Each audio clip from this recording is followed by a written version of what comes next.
شروع اللہ کے بابرکت نام سے جو بڑا مہربان اور نہایت رحم کرنے والا ہے۔ ناظرین، بغداد کے فقہ میں سے ایک ایسا شخص تھا جس کی طرف لوگ علم اور اصلاح کے لیے آتے جاتے تھے۔ یہ شخص بڑا فاضل تھا۔ اس نے حج بیت اللہ اور نبی کریم صلی اللہ علیہ وآلہ وسلم کے روضہ اقدس کی زیارت کا ارادہ کیا۔ اپنے شاگردوں کی ایک جماعت کو اپنے ساتھ چلنے کے لیے تیار کیا اور ان سے یہ عہد لیا کہ یہ لوگ اللہ تعالیٰ کے توکل پر چلیں گے۔ جب ان حضرات نے کچھ راستہ طے کر لیا تو ایک عیسائی کے گرجا گھر تک جا پہنچے۔ ان کو گرمی اور پیاس نے بے حال کر دیا تھا۔ انہوں نے کہا کہ اے استاد محترم، ہم اس گرجا گھر کی طرف چلتے ہیں اور دن ٹھنڈا ہونے تک اسی کے سائے میں رہتے ہیں۔ اگر اللہ تعالیٰ نے چاہا تو کل اگلے سفر کی طرف چلیں گے۔ شیخ صاحب نے کہا جیسے آپ چاہو کر لو۔ تو یہ لوگ اس گرجا گھر کی طرف چلے گئے اور اس کی دیوار کے سائے تلے بیٹھ گئے۔ انہیں تھکاوٹ بھی بہت زیادہ تھی اور پیاس بھی۔ طالب علم تو سو گئے لیکن شیخ صاحب نہ سوئے۔ وہ ان کو سوتا ہوا چھوڑ کر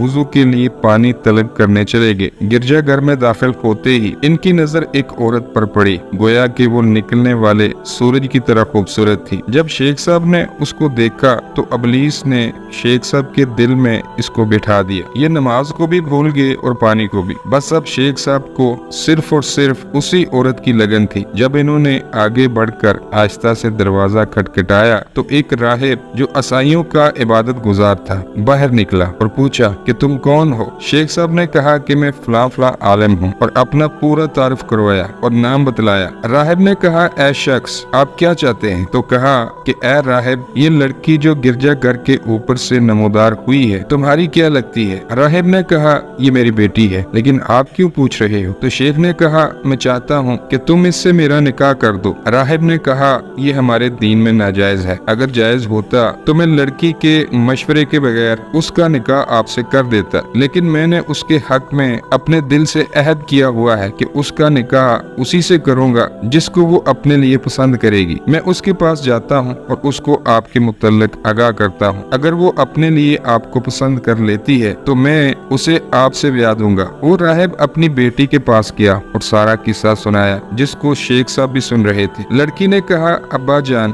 آپ ان سے مجھے کیسے بیاہیں گے؟ میں عیسائیت پر ہوں اور وہ دین اسلام پر۔ ان کی یہ خواہش کبھی پوری نہیں ہو سکتی جب تک کہ وہ بھی عیسائی نہ ہو جائیں۔ تو راہب نے بیٹی سے کہا تیرا کیا خیال ہے؟ اگر وہ تیرے دین میں داخل ہو جائیں تو کیا تم ان سے شادی کر لو گی؟ لڑکی نے کہا ہاں میں کر لوں گی۔ شیخ صاحب کا تقاضا اس اسنا میں بڑھتا چلا جا رہا تھا اور شیطان ان کے دل میں لڑکی کو خوب بنا سوار رہا تھا۔ شیخ کے شاگرد سو رہے تھے، ادھر جو کچھ ہو رہا تھا اس کا ان کو کچھ پتہ نہ تھا۔ پھر شیخ عالم لڑکی کی طرف متوجہ ہوئے اور کہا میں اپنا دین اسلام چھوڑتا ہوں اور تیرے دین کو قبول کرتا ہوں۔ لڑکی نے کہا یہ شادی عزت اور وقار کی ہے، لیکن زوجیت کا حق اور مہر ادا کرنا ضروری ہے، اور یہ حق آپ کیسے ادا کریں گے؟ میرا خیال ہے کہ آپ ایک فقیر آدمی ہیں اور آپ کے پاس حق مہر ادا کرنے کے لیے مطلوبہ رقم دستیاب نہیں ہے، لہٰذا میں اپنے حق مہر میں آپ سے یہ مطالبہ کرتی ہوں کہ آپ ان خنزیروں کو 1 سال تک چراؤ گے اور یہی میرا حق مہر ہوگا۔ شیخ صاحب نے کہا ٹھیک ہے، یہ آپ کا حق ہے، لیکن میری بھی ایک شرط ہے کہ تم میرے سامنے اپنا چہرہ نہیں چھپاؤ گی تاکہ میں صبح شام تمہیں دیکھ سکوں۔ لڑکی نے کہا ٹھیک ہے۔ شیخ نے اپنا عصا اٹھایا جس سے وہ خطبہ دیا کرتے تھے، اسے لے کر وہ خنزیروں کو ہانکنے لگے۔ اتنا سب کچھ ہو گیا لیکن اس کے شاگرد نیند میں تھے۔ جب وہ اپنی نیند سے بیدار ہوئے، شیخ صاحب کو تلاش کیا، وہ نہ ملے تو انہوں نے